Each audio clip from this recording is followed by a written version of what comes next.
दोस्तों, भारत को लेकर अमेरिका को जिस बात का सबसे ज्यादा डर था, आज वही होने वाला है।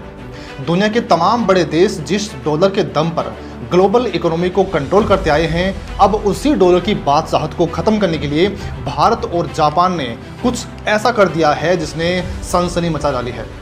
दोस्तों, यूं मान लीजिए कि अमेरिका के खिलाफ जो सपोर्ट भारत को रूस और इजराइल भी नहीं दे पाए थे, वो सपोर्ट अब दलबल के साथ जापान देने आ रहा है। दुनिया भर में व्यापार करने का जो पुराना तरीका था, उसे अब हमेशा के लिए पलटा जा रहा है।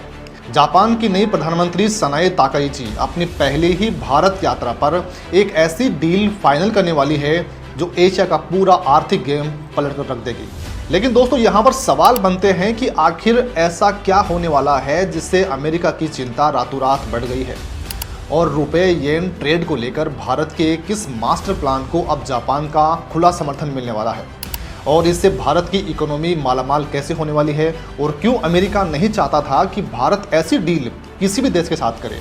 तो दोस्तों, इन तमाम सवालों के जवाब हम आपको इसी वीडियो में देने वाले हैं, तो वीडियो के आखिर तक बने रहिएगा। और इस वीडियो के संबंध में आपको क्या कुछ कहना है, हमें कमेंट में लिखकर जरूर बताइएगा। तो दोस्तों, जुलाई महीने की 1 से 3 तारीख के बीच अब जापानी पीएम सनाए ताकाइची दिल्ली की धरती पर कदम रखने वाली हैं। दोस्तों, ये कोई आम दौरा नहीं होने वाला है, ये उनका पद संभालने के बाद पहला भारत दौरा होने वाला है, और इसी दौरे पर 16वें सालाना शिखर सम्मेलन में दोनों देशों के बीच वो ऐतिहासिक डील होने वाली है जिसका इंतजार दुनिया के कई बड़े देश बेसब्री के साथ कर रहे थे। बात सिर्फ दो देशों की दोस्ती की नहीं है, बात है एक ऐसे लोकल करेंसी सेटलमेंट फ्रेमवर्क की जो सीधे तौर पर विदेशी व्यापार का पूरा सिस्टम ही बदल कर रख देगा। दोस्तों, इस डील के बाद दोनों देश अब सीधा रुपए और येन में व्यापार करने वाले हैं। अब बीच में किसी भी तीसरे देश की कोई जरूरत नहीं होगी, यानी डॉलर का खेल खत्म। पर दोस्तों, सोचने वाली बात यह है कि बिना डॉलर के ये सब आखिर मुमकिन कैसे होगा, और इससे भारत के खजाने में सीधा फायदा कैसे पहुंचने वाला है, ये हम जानने की कोशिश करते हैं। दोस्तों, इस पूरी डील का सबसे अहम हिस्सा है ये लोकल करेंसी सेटलमेंट फ्रेमवर्क। इसे बिल्कुल आसान भाषा में समझें तो जब भी भारत और जापान आपस में कोई व्यापार करते हैं तो उन्हें पेमेंट करने के लिए अमेरिकी डॉलर खरीदने की जरूरत नहीं पड़ेगी। जापानी संस्थाएं और कंपनियां भारत के बैंकों में सीधे अपने खाते खोल सकेंगी। भारत का रिजर्व बैंक और जापान का वित्त मंत्रालय एक बहुत बड़े समझौते पर हस्ताक्षर करने का लक्ष्य लेकर चल पड़े हैं। दोस्तों, इससे होगा ये कि करेंसी बदलने में जो भारी भरकम फीस लगती थी वो बिल्कुल जीरो हो जाएगी, और पेमेंट चुटकियों में पूरा होगा। सीधा रुपए दो और येन लो। किसी तीसरे देश के बैंक की जरूरत ही नहीं पड़ेगी। इससे न तो डॉलर पर निर्भरता कम होगी, बल्कि भारत की करेंसी की ताकत ग्लोबल मार्केट में कई गुना बढ़ जाएगी। लेकिन ये मास्टर प्लान अचानक से रातों रात नहीं बना है, इसके पीछे पिछले साल की एक बहुत बड़ी कूटनीतिक जीत छिपी है। ये पूरी प्लानिंग अगस्त 2025 में ही शुरू हो गई थी, जब पीएम नरेंद्र मोदी टोक्यो गए थे। उसी 15वें शिखर सम्मेलन में अगले दशक के लिए भारत जापान संयुक्त विजन का ड्राफ्ट तैयार हो गया था। यहाँ पर दोनों ही देशों ने उसी वक्त तय कर लिया था कि आगे का जो व्यापार होगा वो दोनों की मुद्राओं में होगा, और पेमेंट सिस्टम को आपस में जोड़ लिया जाएगा। उस विजन को अब जमीनी हकीकत में बदला जा रहा है। जापान ने पहले ही इंडोनेशिया जैसे देशों के साथ ऐसी डील कर रखी है, लेकिन भारत जैसी तेजी से भागती इकोनॉमी के साथ जुड़ना जापान की भी सबसे बड़ी मजबूरी और ज़रूरत बन गई है। भारत का बाजार जापान के लिए एक सोने की खदान है, और जापान की तकनीक भारत के लिए एक बूस्टर डोज। पर क्या आपको पता है कि भारत इस गेम में जापान से भी 2 कदम आगे निकल चुका है।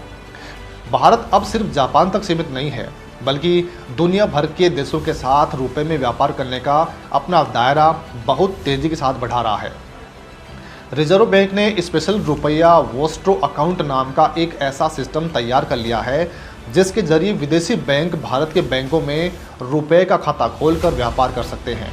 आसान शब्दों में कहें तो विदेशी कंपनियों का बचा हुआ पैसा अब भारतीय रिजर्व बैंक की सरकारी सिक्योरिटी में ही निवेश हो रहा है।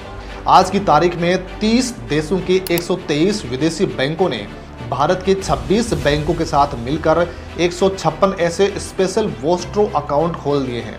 ये आंकड़े साफ बताते हैं कि दुनिया का भारत के रुपये पर भरोसा किस कदर बढ़ रहा है। ये सब दुनिया की हार्ड करेंसी पर निर्भरता खत्म करने की दिशा में एक बहुत बड़ा प्रहार है। लेकिन दोस्तों जापान का इस मौके का फ़ायदा उठाने के लिए कितनी बड़ी रकम लेकर भारत आ रहा है, ये जानकर आपके पैरों तले ज़मीन खिसक जाएगी। जापान अच्छी तरह जानता है कि भविष्य का मैन्युफैक्चरिंग हब सिर्फ और सिर्फ भारत है, इसलिए जापान ने अगले 10 सालों में भारत के अंदर अपना निवेश दोगुना से भी ज़्यादा बढ़ाकर 61 अरब डॉलर यानी करीब 5 लाख करोड़ रुपए से ऊपर करने का वादा किया है। इस वक्त भारत में करीब 1400 जापानी कंपनियां काम कर रही हैं, जिसमें आधी तो सिर्फ मैन्युफैक्चरिंग सेक्टर में है। हाल ही में जापान ने यस बैंक में 20% हिस्सेदारी खरीदने के लिए 1.6 अरब डॉलर की जो सबसे बड़ी डील की है, वो इसी मास्टर प्लान का एक छोटा सा हिस्सा है। भारत का इंफ्रास्ट्रक्चर हो या फिर Mumbai Ahmedabad high speed rail corridor, Japan हर जगह अपना पैसा लगा रहा है। वित्त वर्ष 2025-26 में दोनों देशों का आपसी व्यापार 27.5 अरब डॉलर को पार कर गया था और इसे आगे कई गुना बढ़ाने की तैयारी है। लेकिन बात सिर्फ पैसे या फिर व्यापार की नहीं है, बात तो उस मोर्चे की है जहां ये दोनों देश मिलकर दुश्मन देशों की नींद उड़ाने के लिए तैयार हो चुके हैं। इस बार के शिखर सम्मेलन में सिर्फ रुपए और येन की बात नहीं होगी, बल्कि फोकस सीधे तौर पर भविष्य की टेक्नोलॉजी पर भी होने वाला है। सेमीकंडक्टर, आर्टिफिशियल इंटेलिजेंस, ऑटोमोबाइल, मजबूत सप्लाई चेन में दोनों ही देशों की ये साझेदारी पूरी दुनिया का आर्थिक संतुलन हिलाकर रख देगी। दोस्तों, इसके साथ ही इंडो पैसिफिक रीजन में सुरक्षा को लेकर भी एक बहुत बड़ा प्लान तैयार हो रहा है। भारत और जापान मिलकर अमेरिका और ऑस्ट्रेलिया के साथ क्वाड ग्रुप के दमदार सदस्य हैं। ऐसे में जापान का भारत के साथ मिलकर डिफेंस कोऑपरेशन मजबूत करना साफ तौर पर एक खुली चुनौती है और उन ताकतों को जो समुद्र में अपना दबदबा कायम करना चाहती हैं। रक्षा क्षेत्र में मजबूत सप्लाई चेन बनाने के लिए जो फैसले लिए जाने वाले हैं, वो विरोधियों के पसीने छुड़ाने के लिए काफ़ी हैं। हालांकि दोस्तों, हमारी इस पूरी रिपोर्ट पर आपका क्या कुछ कहना है, कमेंट में लिखकर हमें ज़रूर बताइए।